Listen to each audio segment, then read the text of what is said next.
Okay, the time is 5:40. Can I get a motion to come out of executive session? So moved. Second? Okay, all those in favor? Aye. Okay, please note that no actions were taken in executive session.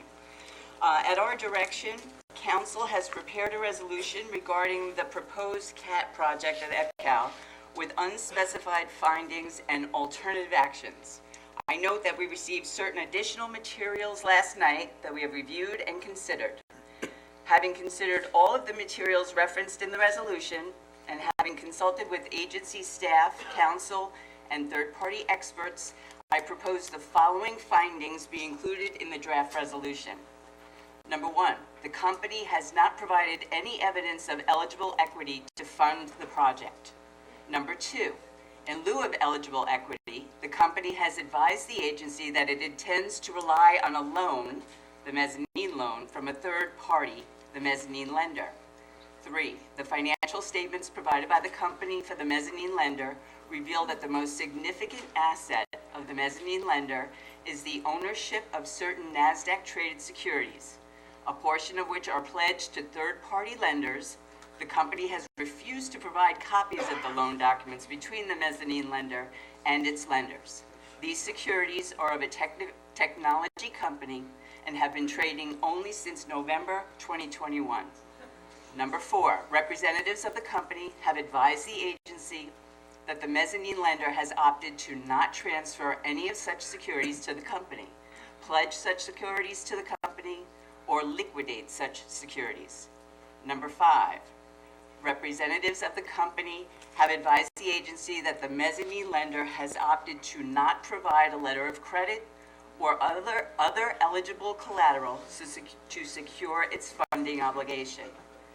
Number six, representatives of the company have advised the agency that the mezzanine lender has proposed to maintain a certain value of such securities, but without any consideration of over-collateralization to accommodate potential volatility of the market value of such securities. Number seven, the company has provided an executed conditional term sheet for its acquisition financing. However, such term sheet is a lending proposal only and is subject to a number of conditions, including lender management approval, appraisal, and other due diligence. Such term sheet misidentifies the borrower as a single-member Delaware limited liability company, and such term sheet references a sponsor, 555 Real Estate One LLC, and a guarantor, 555 Investment Limited, to be approved by lender prior to closing, but no information regarding such entities has been provided to the agency. Number eight, the company has not produced any commitments for construction financing, providing only letters of interest from lenders to provide a commitment at a later date. Number nine, in various public and private communications, the company has referenced its relationship to the 555 organization, but has not produced any organizational chart explaining these relationships or financial statements of any such other entities or their principals, members, or directors. The company has also attempted to distance itself from certain 555 entities and actions, for example, when responding to questions regarding numerous lawsuits involving 555 entities. Number 10, the company has failed to provide a specific project definition, especially with regard to the uses of the facility, including the allowed and prohibited runway uses. The project income and expenses would vary significantly depending on such uses, and therefore the financeability of the project cannot yet be adequately assessed.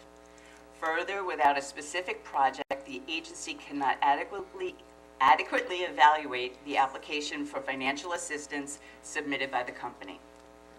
Number 11, the agency instructed its counsel to retain an independent accounting firm to assist with its due diligence, and Sadie, Levine, and Siaco CPAs, referred to as Sadie, has been so retained. Sadie has provided an opinion called the Sadie Report, summarizing its review and analysis. The Sadie Report includes the following conclusions. Based on the above discussed analysis, The company has not established that they have the financial capacity to acquire and develop Phase 1 of the EPCAL parcel. More specifically, the company did not provide data to demonstrate that they had the ability to fund the required equity. The company did not provide data to demonstrate that they had the ability to acquire the mezzanine financing. The lending term sheet is deficient, and there is no commitment for securing the construction financing. Furthermore, SADI has been given no information to conclude whether the company has the financial ability to develop the rest of the EPCAL parcel beyond the first phase or the project, and therefore cannot and do not render an opinion on the company's ability to do so. Number 12, the business plan submitted by the company was vague and not specific enough to provide a basis to determine the viability of a financially successful project. Number 13, despite our having held a public information meeting devoted to the topic, the proposed project remains largely undefined. The company has provided only general broad categories of possible uses.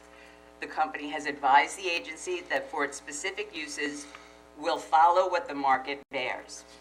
As the agency's mission involves economic development, in order to approve a project for financial assistance, we must be able to analyze the costs and benefits. Doing so requires us to evaluate the employment effects, environmental impacts, and a host of other economic factors. Unless the agency is advised as to what specifically is being proposed, the agency is unable to further process, much less approve the application. Number 14.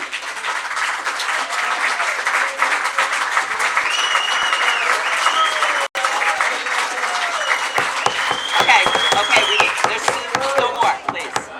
The use of the existing runways also remains undefined. In its initial presentation to the agency on September 21st, 2022, the company noted that historic uses were over 19,000 flights per year and that the proposed project included a future taxiway and apron to accommodate airplane traffic.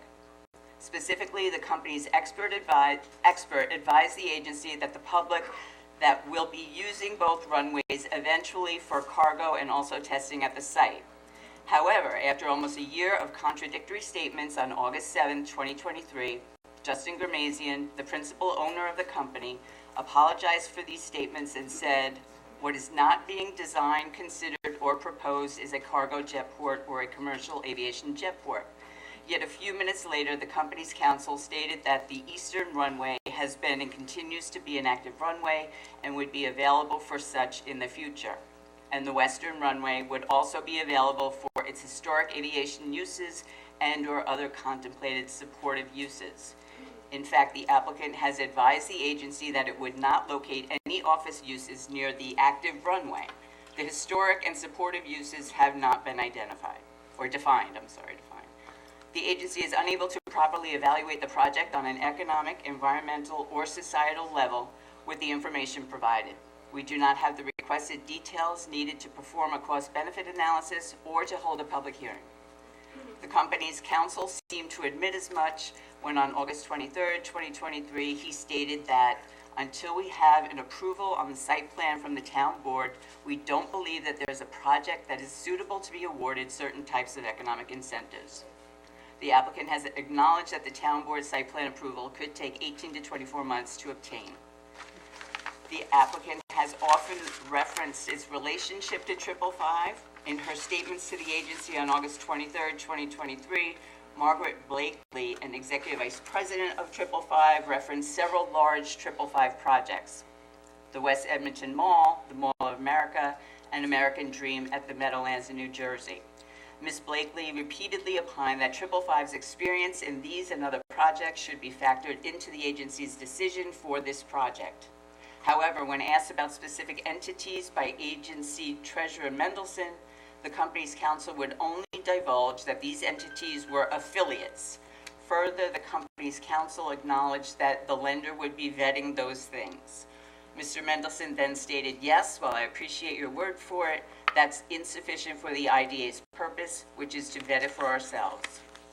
So I would like a response to that question regarding related entities, if not tonight, then shortly thereafter, so that we can make our own analysis of whether the lender has vetted it or not. Mr. Mendelson then asked two further follow-up questions related to 555 entities, with the company's counsel promising answers. No organizational chart or financial statements for the other entities have been provided. The information provided last night only includes the organizational chart included with the original application.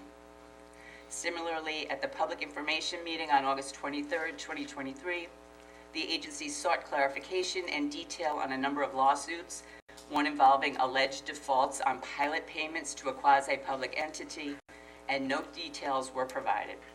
The company's counsel seemed to dismiss the topic by saying that there is no litigation that the company is aware of at this time that has any merit or financial risks attached to it. In some respects, the agency is asked to rely on 555 experience and assets, but to ignore 555's ongoing litigation.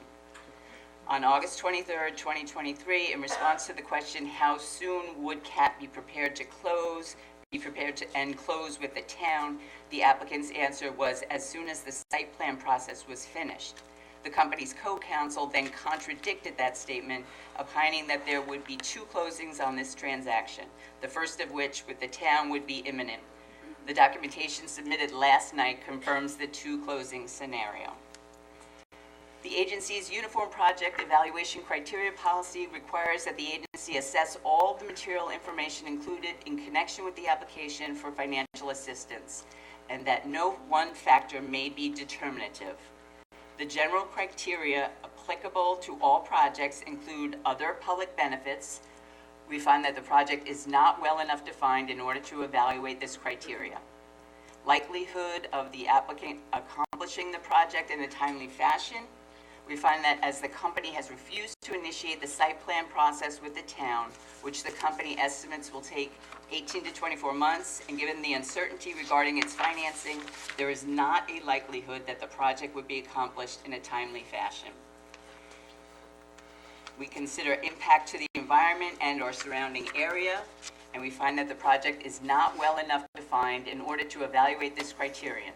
Typically, this information and several other criteria would be provided in connection with the site plan process. We consider impact to infrastructure. We find that the project is not well enough defined to evaluate this criteria. We consider community involvement and participation.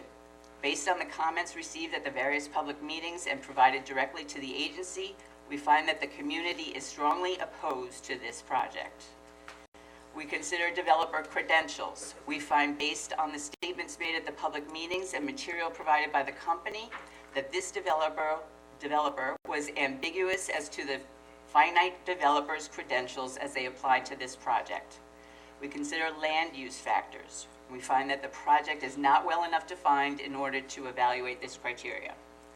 And finally, we consider impediment to financing. We find that there are material impediments to the long and short-term financing of this project. For each of the above factors, this application for this project with this developer yields a negative conclusion. I therefore propose that the draft resolution include the following statement. The agency's members have reviewed its Uniform Project Evaluation Criteria Policy and evaluated the proposed project based on such criteria, and hereby find that on balance, the proposed project is not appropriate for receipt of financial assistance from the agency. I further propose that the resolution to be voted on contain the following alternative text in sections 2, 3, and 5. Section 2.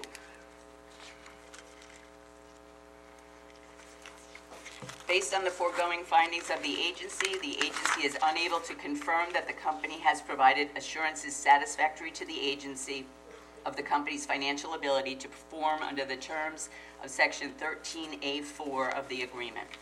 Section 3. Based on the foregoing findings of the agency hereby denies the application and declines to provide any financial assistance, as such term is defined in the Act, for the project. Section 5. The agency, after consideration of all financial and project information submitted in connection with the application, is not issuing an authorizing resolution as contemplated by the agreement. Can I have a motion to approve the resolution? Madam Chairwoman, I move to approve the resolution. Is there a second? I'll second the motion. Is there any discussion? No, ma'am. All those in favor? Aye. Aye. I do want to acknowledge our colleague Jim Farley. I beg who's your on pardon, Zoom. Lori? I'm sorry? Do you have anything to add, Jim? No, I think I fully support the conclusions. Okay. It's The resolution is denied.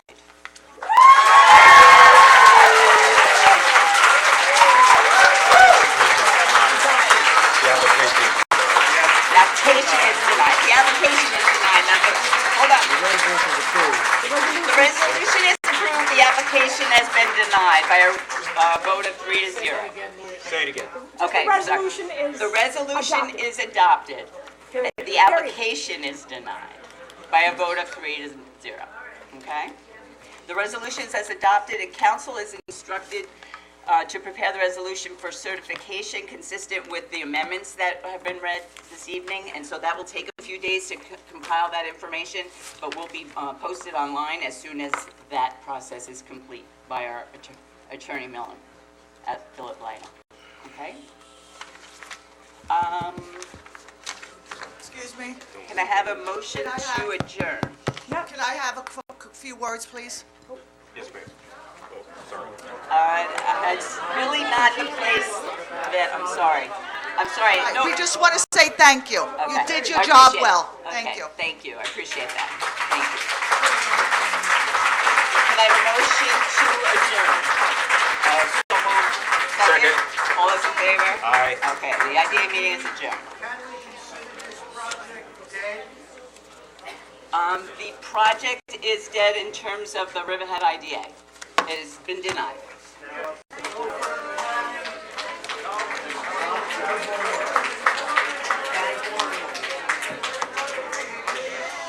I'm sorry, did you We'll go do a 5-minute, Recess. we did a motion to adjourn. and Lee and Doug?